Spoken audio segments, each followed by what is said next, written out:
Alright, look, I don't want to spend too much time talking about the loss last night itself.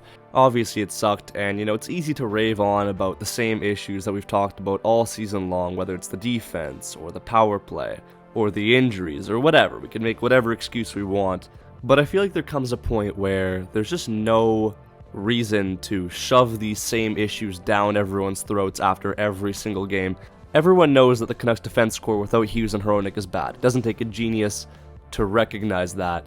And yes, I understand that the management hasn't done anything directly to address this issue via trade, but as Rutherford basically said on After Hours a couple of weeks ago, it's just not as simple as walking into a store and picking out whatever you like. So I'll back them on that. Trust me, the last thing that I want them to do is make a jerk reaction and trade a guy like Höglander for a defenseman that isn't even really going to help us that much in the short term.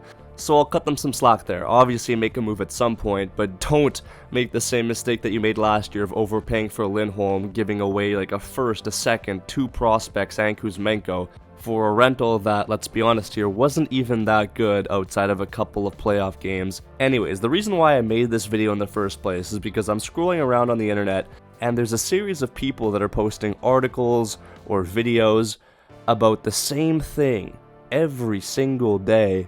Somehow they keep putting twists on this very particular story that just doesn't seem to go away for some reason. They just cannot get enough from milking and talking about something that doesn't even exist, and it is the #1 thing that is causing harm to the Canucks right now. I'm not going to beat around the bush here. I think that the market itself has made it impossible for this team to be successful because of how in your face it is all day, every day, for every minor issue that comes up. I don't think that Pettersson and Miller hate each other. Yes, maybe Miller was hard on Pettersson in practice. You saw the Brad Richardson interview.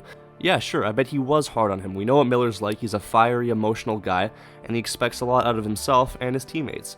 It doesn't mean that he hates Pettersson. And Pettersson, on the other hand, I think that if there's anyone that he's mad at, it's the people that keep holding on to the story and milking it dry when in reality, nothing is really even going on. They're speaking on his behalf about stuff that isn't actually happening. And that's where I feel like the main issue lies within this market. Stuff just spreads like wildfire. One person will say one thing, and then before you know it, there's 25 videos a week about the same pressing issue that isn't even a material fact, it's just rumors. And on top of that, where it gets even worse with the Vancouver market, is that it goes beyond just talking between analysts.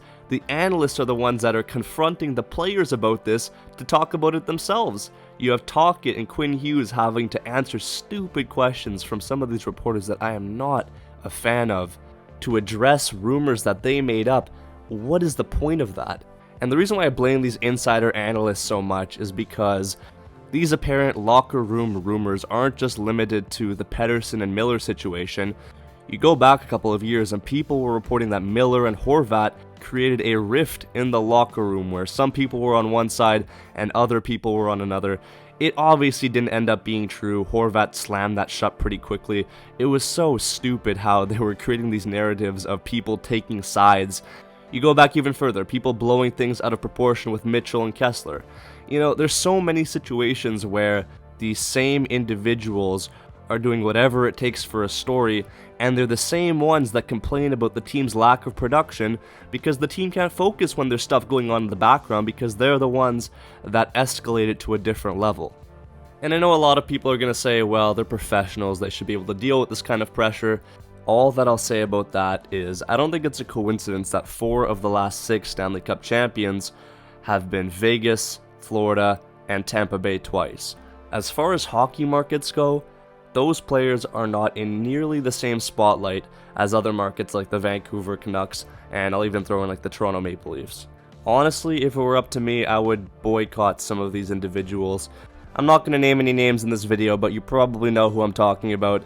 It's the same like 5 people that just keep spewing out garbage every single day, and they just cannot get enough of some of these rumors. If it doesn't stop, and there is no sign of it stopping anytime soon, maybe I'll say something then. I just don't think they should be on the internet. And look, I know I've been frustrated by this team before, but I would never spread a fake story and milk it until it was dry. You know how it is on here. I'll talk about the games, I'll give my raw reactions on that, I'll talk about the trades that have actually happened, and that'll be it. But that's all for me in this video, guys. Thank you so much for watching. I'll be sure to catch you in the next one. Subscribe to the channel if you're new. Peace out, and take care.